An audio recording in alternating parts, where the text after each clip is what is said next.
Hello friends, আবার time to গোতে একটা নতুন ভিডিও নিয়ে আমি আবার চলে এসেছি। আজকে আমি চলে এসেছি এই যে পেছনের যে গেটটা দেখতে পাচ্ছেন, ভালো করে হয়তো দেখা যাচ্ছে না, এটা হচ্ছে গৌরীপুর লেপ্রোসি হাসপাতাল, মানে কুষ্ঠ হাসপাতাল। এটা এশিয়ার সবথেকে বড় লেপ্রোসি হাসপাতাল। তো এটা আমি এখন রয়েছি বাঁকুড়ার, এদিকে ছাতনা পড়ছে আর এদিকে বাঁকুড়া টাউন। তো এটা হচ্ছে গৌরীপুর এলাকা, এখান থেকে ছাতনা মোটামুটি 2 কিলোমিটার দূর হবে। তো আমি এই জায়গাটাতে এসেছি আর আপনাদেরকে এই ভিডিওতে দেখাবো এই ভিতরে গিয়ে যে হাসপাতাল এরিয়াটা কতটা বড় এবং এই ভিতরে এখানকার যে লেপ্রোসি রোগীরা কীভাবে বসবাস করে আর জায়গাটা সম্বন্ধে অনেক কিছু জানাবো। তাহলে দেখতে থাকুন টাইম টু গো। তাহলে আমরা ভিতরে যাই। তো আমরা এখন গৌরীপুর হাসপাতালের মেন চত্বরের ভিতর প্রবেশ করেছি আর দেখতে পাচ্ছ এটা একটা ছোটোখাটো একটা গ্রামের মতো একটা এরিয়া। এটা পুরোটাই একটা লেপ্রোসি হাসপাতালের এরিয়া। কিন্তু আমরা একটা এই পিচ রোড রাস্তা ধরে যাচ্ছি সামনের দিকে, আমরা সেই জায়গায় যাচ্ছি যেখানে সেসব লোকেরা রয়েছে যারা লেপ্রোসি রোগে আক্রান্ত। তো এটা শহরাঞ্চল থেকে একদম আউটসাইডে করা হওয়ার কারণ হচ্ছে যে এরা অনেকে ছোঁয়াচে রোগ ভেবে তো অনেক থাকে, সেই জন্য এরা এটা আলাদাভাবে এখানে একটা হাসপাতাল তৈরি করা হয়েছে। তো এখানে সামনে একটা রেলগেট রয়েছে।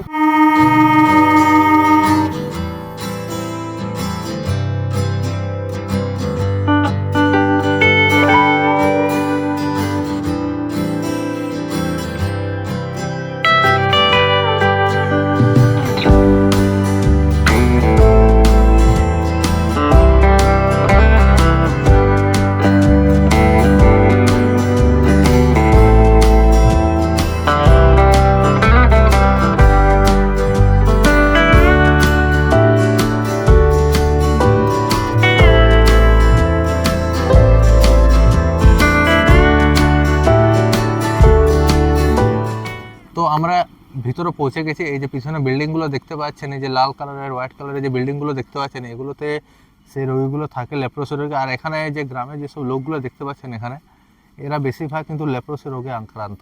তো আমি এদের কাছে জিজ্ঞেস করবো যে এরপরে যে এখানে অধিকাংশ লোকরা কি লেপ্রোসি রোগে আক্রান্ত, তারাই শুধু বসবাস করে না অন্যান্য সাধারণ মানুষও এখানে থাকে। তো আমার সাথে হেল্প করবে আমার একটা বন্ধু এসেছে, অভি, এসে থেকে। তো ইনি এদের লোক এখানকার বাসিন্দাদের সাথে একটু বার্তালাপ করবে, একটু ওদের কাছে জানবে এখানকার জায়গা সম্বন্ধে। আজকে আমরা যে বিষয়ে কথা বলবো তা হলো, এটা একমাত্র এশিয়ার সবথেকে বড় ল্যাপ্রোসি হসপিটাল, বৃহত্তম হসপিটাল। এই হসপিটাল নিয়ে আজকে আমরা কথা বলবো। তো আপনারা এই জায়গাগুলো দেখতে পাচ্ছেন, আমার সঙ্গে আসুন। এই সব জায়গায় এই সব পেশেন্টরা থাকেন যারা ল্যাপ্রোসিতে আক্রান্ত। তারা কত কষ্ট করে, কত পরিশ্রম করে থাকে। আই থিঙ্ক একটা সমাজ এই জায়গাটাকে, অ্যাকচুয়ালি এই এলাকাটাকে সমাজ একটু আলাদা করে দেখে, যাতে এইসব মানুষরা থাকে তাদের সঙ্গে একটু আলাদাভাবে আছে। তো এই জায়গাটার জন্য আমরা এখানে মানুষদের সাথে কথা বলবো, এনারা কীভাবে জীবনযাপন করে বা এনারা ছাড়াও আরও কেউ থাকে কিনা সেসব বিষয়ে আমরা আজকে জানবো। তো আপনারা যেমন ধরুন এখানে আপনারা সবাই পেশেন্টই থাকেন না পেশেন্টের বাইরে এমনি সাধারণ মানুষ? শুধু সাধারণ মানে যারা পেশেন্ট তারাই থাকে। আচ্ছা, এর পেছনে সরকার কি সমস্ত রকম সহযোগিতা করছে? সমস্ত রকম কিছু সরকারের সহযোগিতায় চলছে নাকি? তো আপনারা এখান থেকে বাইরেও যান, শুধু এখানেই বসবাস করেন? এখান থেকে বেরোন?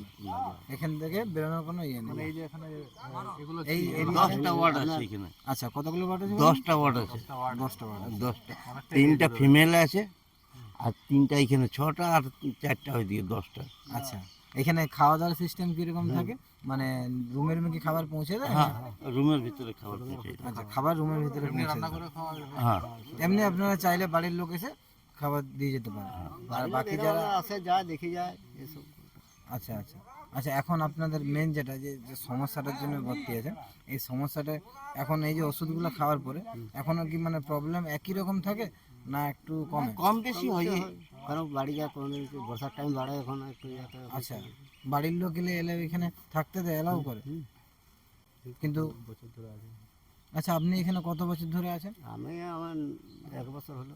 আচ্ছা, আপনি এখানে কত বছর ধরে আছেন? আমি এই মাস্টার কাছে গেছি। আচ্ছা, আপনার রিসেন্টলি রয়েছে নাকি? আচ্ছা, এই রোগটা আপনারা বলুন মূলত কিভাবে ছড়ায়? হ্যাঁ, কুষ্ঠ রোগ কিভাবে ছড়ায়, মানে সংক্রমণ? এটা সময় এটা ভালো হওয়ার জিনিস নয়। হুম, এটা কত করতে গেলে এটা ভালো হবে কিন্তু।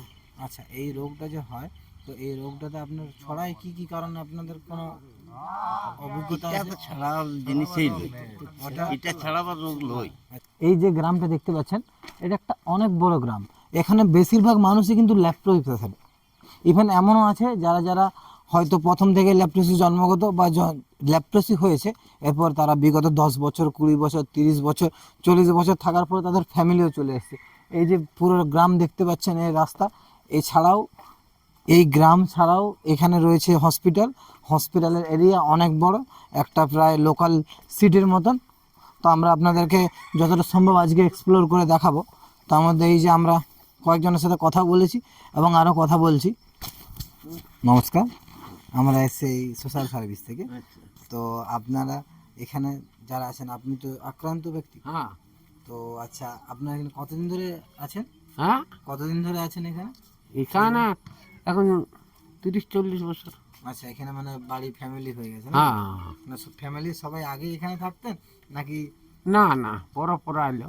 আচ্ছা, পরে পরে এসছে, আপনার হওয়ার পর ফ্যামিলি এখানে এসেছে। হ্যাঁ হ্যাঁ আচ্ছা, এই জন্য আপনাকে সরকার থেকে কোনো... হ্যাঁ, পাওয়া যায়। আচ্ছা, আপনার পরিবারের কি সবাই আক্রান্ত নাকি শুধু আপনি? না, সবাই। সবাই হয়ে গেছে আস্তে আস্তে হ্যাঁ। নাকি? মানে আপনার থেকে ছড়িয়ে হয়ে গেছে? হ্যাঁ, সবারই হয় না, যে যেমন কিছু কিছু হয়েছে। বউগুলা আমাদের আছে, ওগুলা রোগী নয়। আচ্ছা আচ্ছা আচ্ছা, আপনারা এখানে এর জন্য সরকার থেকে কোনো সুযোগ সুবিধা কি পাওয়া যায়? একটা জিয়ার পাওয়া যায়, আর পেনশন। আচ্ছা, ইনি প্রায় আজ এখানে 40 বছর রয়েছেন। তো আস্তে আস্তে এনার ফ্যামিলি পর্যন্ত এখানে চলে এসছে। তো এই দেখুন, ইনি মনে হয় এনার ওয়াইফ, আপনি ওনার ওয়াইফ, তাই তো? তো দেখেন, মাঝে তো মাঝে আপনি মাঝে খাই। কি সেম আক্রান্ত নাকি আপনি সুস্থ? আচ্ছা, আর আছে বাড়িতে। আচ্ছা আচ্ছা, তো দেখতেই পাচ্ছেন, তো সরকার থেকে সামান্য একটা ভাতা দিয়ে সহযোগিতা করা হয়, বাদ বাকি পুরোটাই নিজেদেরকে কর্মজীবন যাপন করেই চালাতে হয়। তো এই রকম ভাবেই এসব মানুষের জীবনযাপন চলছে। তো আমরা আরো কিছু মানুষ দেখাবো। তো আপনার এটা কত বছর ধরে আছে এই সমস্যা? আপনার 40 বছর। এটা কি জন্ম থেকে ছিল নাকি? আচ্ছা, তো এখন কি আপনি একাই থাকেন না আপনার ফ্যামিলির সঙ্গে থাকেন? আচ্ছা, আপনার ফ্যামিলি সব বাড়িতে থাকে নাকি? আচ্ছা, আপনার সঙ্গে দেখা করতে আসে মাঝে মধ্যে? মাঝে মাঝে আসে, ইচ্ছা যায় তো আসে না। এই বাড়ি ফাড়ি কি সব আপনারই? এই বাড়ি আমার। ও, আপনার এই বাড়ি, এখানে আরো ফ্যামিলি থাকে? আচ্ছা আচ্ছা, তো আপনি এখানে 40 বছর রয়েছেন। এর খাওয়া দাওয়ার ব্যবস্থা, এই সমস্ত কিছু কি এই হসপিটাল থেকে আসে, সরকার থেকে? না না, সরকার থেকে আসে না। আচ্ছা, আপনারা নিজেরা কাজ করেন? নিজেরা করতে হয়। কি কাজ করবো আমরা, এই পালি কি করতে পারবো? আমার পাতা এমপুর। তাহলে সরকার থেকে সহযোগিতা কিছু পাওয়া যায়? ওই কন্ট্রোলটা পাওয়া যায় একটু, কিন্তু আবার বলছে পাওয়া যাবার নেই। পাওয়া যায় তাই। তো মানে দেখতেই পাচ্ছেন আপনারা, তো ইনিও একজন হ্যান্ডিক্যাপ প্রায় আছে, হ্যান্ডিক্যাপ 1000 মানুষ, টাকা। প্লাস ইনি প্রায় 40 বছর ধরে এখানে রয়েছেন। এখানে আমরা দেখাচ্ছি আমাদের গৌরীপুর হাসপাতালে, এখানে রয়েছে ইনডোর ল্যাবরেটরি, সাইকোথেরাপি হসপিটাল, আইসি অফিস অলসো। তো এখানে হচ্ছে তার গেট, এই দেখুন প্যাটেল ব্লক নাম্বার ইনডোর। তো এখান দিয়ে প্রবেশদ্বার, চলুন আমরা ভিতরে প্রবেশ করি। তো এখানে যে আমরা দেখতে পাচ্ছি, তো আমাদের কাছে একটা ইনফরমেশন এলো যে এখানে দু রকম স্টাইপ আছে, একটা সেন্ট্রাল গভর্নমেন্টের, একটা স্টেট গভর্নমেন্টের। তো ইনি আমাদের এখানে মাত্র 30টা বেড রয়েছে। তো তার মধ্যে যাদের শুধুমাত্র ল্যাপ্রোসি ছাড়াও আলসার এবং বিভিন্ন ধরনের সমস্যা থাকে, তাদেরকে এসব বেডে স্থানান্তরিত করা হয়। ইনি আমাদের একজন রয়েছেন, তো আমরা ইনার সাথে একটু কথা বলে নেব। হসপিটালে পরিষেবা আপনারা কেমন পাচ্ছেন? পরিষেবা বলতে পরিষেবা ওই খাওয়া দাওয়ার পরিষেবা, খাওয়া দাওয়া, ওষুধপত্র, থাকা, বাথরুম থেকে শুরু করে সমস্ত হ্যাঁ, কিছু? বাথরুম বাথরুম সব ভালোই আছে। আচ্ছা, তো আমরা যতটুকু জানতে পারলাম, তো এখানে পরিবেশ, থাকা খাওয়া এবং শৌচাগার পর্যন্ত এবং খুবই সুন্দরভাবে এখানে রয়েছে, এবং যারা পেশেন্ট আছে তারা এখানে থেকে অত্যন্ত খুশি। দেখুন, এটা একটা সেন্ট্রাল গভর্নমেন্টের প্রজেক্ট। তো এখানে এইসব পেশেন্টরা সত্যি খুব ভালো আছে, এনাদের সাথে আমরা কথা বলবো। আচ্ছা, তো এর মধ্যে একটা স্পেশাল ট্যালেন্ট রয়েছে। তো সেটা হচ্ছে এখানে শুধুমাত্র এরা পেশেন্ট নয়, এখান থেকে এরা ইনকাম করার সুযোগ পেয়ে থাকে। তার মধ্যে 15 জনের মধ্যে ইনি একজন, যারা এখানে পেশেন্টের সাথেও মাসে 4,500 টাকা বেতনের কাজও করে থাকে। হ্যাঁ। তো আপনাদেরকে কি সমস্ত কাজ আমাদেরকে এই করতে হয়? বাগান টাগান পরিষ্কার করা, এইসব মানে এইসব পরিষ্কার ঝাটপাট এই দিয়ে। বাগান দেখতে পেয়েছেন? হ্যাঁ, বাগান টাগান দেখিয়েছো, এই পাশে বাগান টাগান আছে। বাগান পরিষ্কার করা, এছাড়া রান্না বান্না করা? না, রান্না বান্না আমাদের লোক আছে।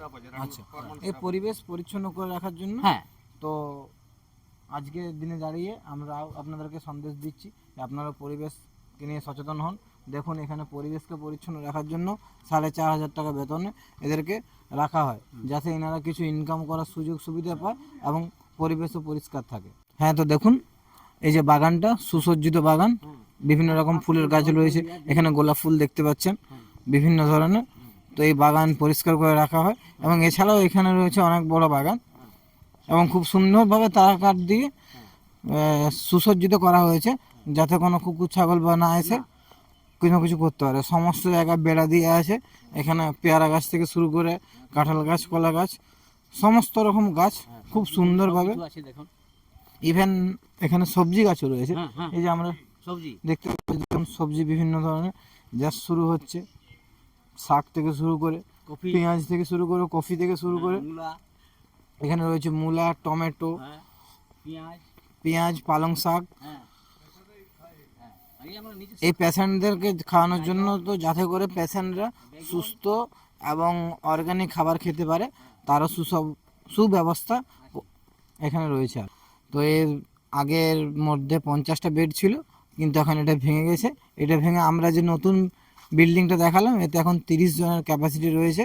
এখানে শুধুমাত্র ল্যাপ্রোসির সাথে যাদের আলসার রয়েছে তারাই একমাত্র এখানে স্পেশাল ট্রিটমেন্ট পাবে, কারণ এখন গভর্নমেন্ট আরও ভালো নতুন নিয়ম বের করেছে, যাতে করে ল্যাপ্রোসি পেশেন্টের বাড়িতে বসেই তার ওষুধটা পেয়ে যায়।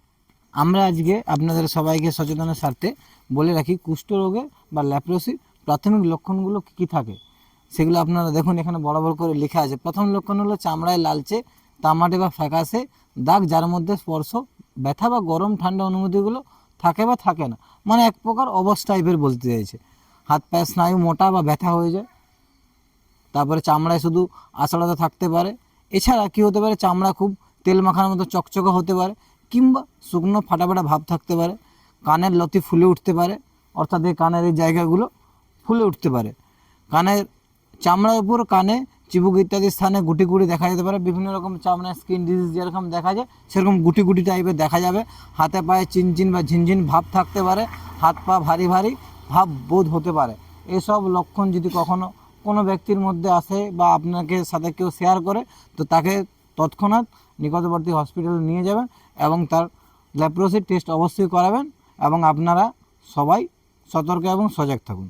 তো আজকে আপনাদেরকে দেখালাম যে বাঁকুড়ার তথা এশিয়ার সবথেকে বৃহৎ গৌরীপুর লেপ্রোসি হাসপাতাল।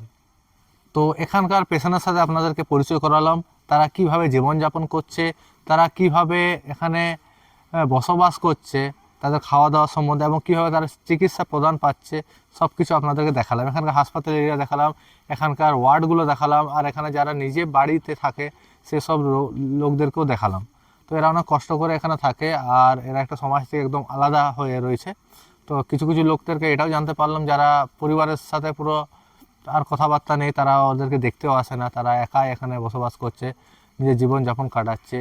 তো আপনারা আশা করি আমাদের এই ভিডিওতে বুঝতে পেরেছেন যে এই যে লেপ্রোসি হাসপাতালটা সম্বন্ধে যতটা সম্ভব আপনাদেরকে জানাতে পেরেছি। তো আশা করি এই টাইমটুকু ভিডিওতে আপনাদের খুব ভালো লেগেছে। যদি ভালো লাগে অবশ্যই শেয়ার করবেন, আদার্স লোকেদেরকেও জানাবেন এই সম্বন্ধে, এই হাসপাতাল চত্বর সম্বন্ধে। তাহলে নেক্সট ভিডিওতে আরেকবার দেখা হবে টাইমটুকুতে, তাহলে দেখতে থাকুন।